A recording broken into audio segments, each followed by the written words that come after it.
is a fully functional remote-controlled boat that I built in 24 hours, which can do everything a real one can. And I'll be comparing how good that is to a boat I built in 1 hour, and even comparing it to one I made in 1 minute, all to find out what the best design is for you to build at home. And we're gonna start with the easiest, the 60-second boat. For the build, I instantly took out some cardboard to sketch out the outline. The big flat part will be what actually allows the boat to float because of the buoyancy it creates, and these bits on the side will stop any water from getting in. And to actually make sure it can move, I'm attaching this tiny wind-up toy motor I bought from Amazon. Yeah, it's pretty basic, but we are in the 1 minute one, so what do you expect? But basically, all you do is twist this little knob, which of course winds it up, and once you let go, it spins the propeller. Now, I needed some water to test it out, so I filled up the bathtub and let it move around. The only problem though, is that it can't be controlled at all. Yeah, it just ends up ramming into the side of the tub. And that's why I'm gonna remake it, but this time in an hour. With all that extra time, I can install a stronger motor, make it bigger, and just look way cooler. I started by getting some big bottles of soda and just started to pour it all out. Don't worry, I'm not actually wasting this. I'm gonna give this to someone else after because I don't actually like Coke. But yeah, after these are empty, these are gonna be perfect for the boat because of how well they'll float. Now that that's out of the way, I'm cutting out a gap between the two bottles where the styrofoam will go, then I'm adding some hot glue to stick it together. And if you look closely, the hot glue makes the whole thing watertight, meaning there's literally no way that this thing will sink. I say this like every video, but I genuinely think the hot glue gun might be the best tool you can buy. The main body of the boat is fully done now, so it's time to move on to powering it. And for that, I got this box. It looks really basic from the outside, but if I open it up,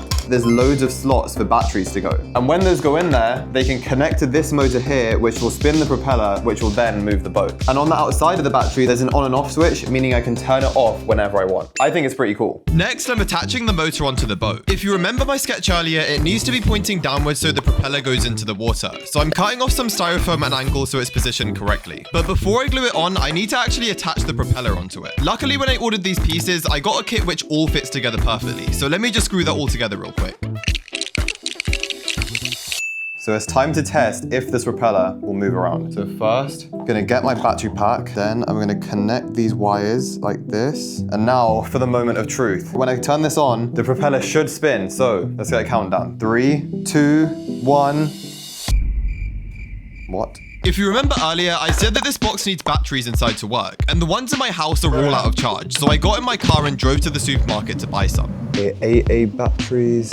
Yeah, these should be the ones. And I also ended up getting a pizza. So I put all the batteries in here, connected this back up, and we're gonna see if it actually works. So it's off right now, and hopefully, I'm genuinely praying that this will turn on. So 3, 2, 1. Oh my gosh, that is actually powerful. Check this out. Oh my. Finally works, okay. And finally, by gluing everything together, the entire boat is done. So let's take it to the bath again to see how fast it goes. Okay, I definitely need somewhere bigger to try this. So I brought the boat to a huge lake where there was practically infinite space for it to move. Right, we're gonna see how fast this thing goes. We put it in the bath and it hit the side really quick. Let's see how fast it is. Bro, what is it doing? No, bro! Why is it doing that? Turns out the motor was placed slanted, meaning it's constantly gonna get pushed around in a circle. But if I want to try this again and make it work, I'm gonna need to find a stick to pick it back up ASAP. Bro, where is one at? Where is one at? Where is one at? This one. Will this do? I can literally hear it running out of battery as we speak. Okay, this should do. Let's try and get this thing back. Bro, it's gone so far. Come here. I got it. After making a few adjustments to the angle of the propeller, it's time for our second attempt. Yeah, it might be over, bro. It definitely started moving, but I quickly realized I didn't have a remote to turn this thing around. And before I knew it, the motor shut off. The wire fell off. And I tried to get it back with the same stick as before. Come back. But it was just too far to reach. Come on. Oh my gosh, bro. Are we gonna get it back? Eventually, it will drift over there, and then it will go maybe down the river, and like we can pick it up over there. We're gonna be here for hours.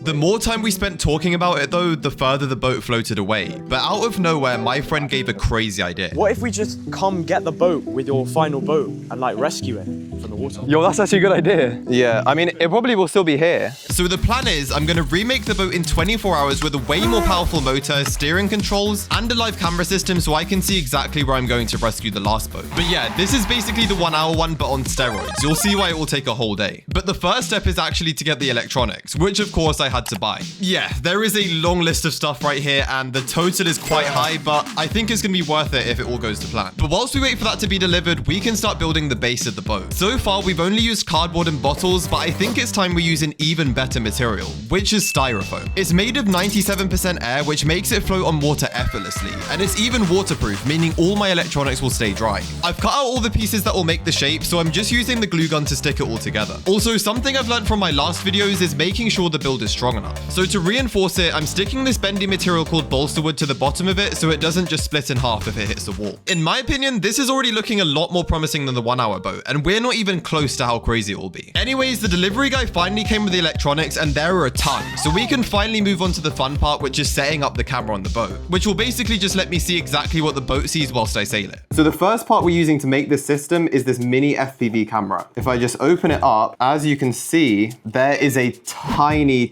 camera inside of it. And the next step is to connect this battery to the camera, which will power it, which will let me see what the camera is seeing on this little screen here. So let me just plug this all together. The camera's on, you can see these two tiny lights, which means it should be working, which is good. But now for the last step. So if I open this up, you can see there is a mini screen. But before I turn it on, I need to put this tiny SD card in it. This will basically just let me upload the footage after to my computer so you guys can see it. And now for the moment of truth. So when I turn this on, it should show up what is showing up on the camera. So 3, 2, 1.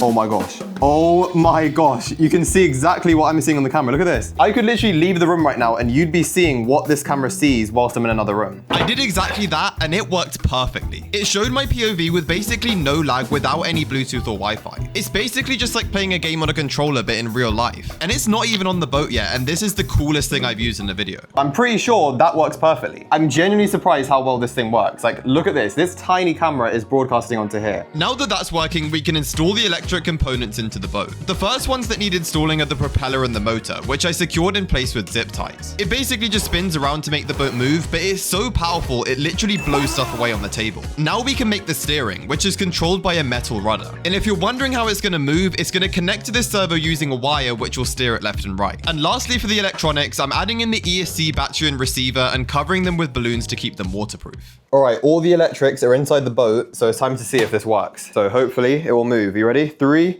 2, 1. Oh my gosh, that is so powerful. Watch this. Literally, if I put it to the full amount, watch what happens. That is actually crazy. Lastly, I'm installing a cover with some leftover styrofoam and mounting the camera onto the front with some rubber bands. So with that being said, I think it's finally time we bring this thing out to the water and test it out. We're gonna finally put it in the water and try rescue this boat. So the camera's working and the controls are working. All we need to do now is find where the last boat was. I don't know where it is, so we're gonna be using the camera to see exactly where I put it. But first, we need to see if it floats. And I'm gonna be honest, I am really scared that this thing is gonna sink. Bro, I'm so scared to put it in, bro. If this sinks, we're both sinking, you know that? Oh my gosh, yo! It actually works. It actually works. That's only half of it though, because we still need to see if it actually moves. I couldn't get the controls right completely at the start, but after a bit of practice and getting it stuck in a branch for like 5 minutes, no! I finally got the hang of it. Oh, wait, the steering's working this time. Yo. And to my surprise, the boat sailed way better than I thought it would. Yo! Yo! Look at it. We're going left, right. Yo!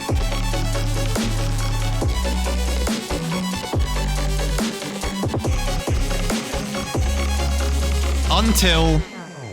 No, it's out of battery. No, bruh. Before I set off with the boat, I thought the battery would last for way longer. But it turns out it only had around 5 minutes of use. At least the camera survived. But as we were leaving thinking the rescue was completely over, my friend spotted something in the water. Yo! It was the last boat, and it had drifted off to the side, meaning I could use the stick to get it back. It was broken into 2 pieces, but hey, at least the rescue was a success. But with that being said, if you enjoyed the video, make sure to subscribe and leave a like. These take a ton of time to make, and I'm going to be uploading way more videos just like this.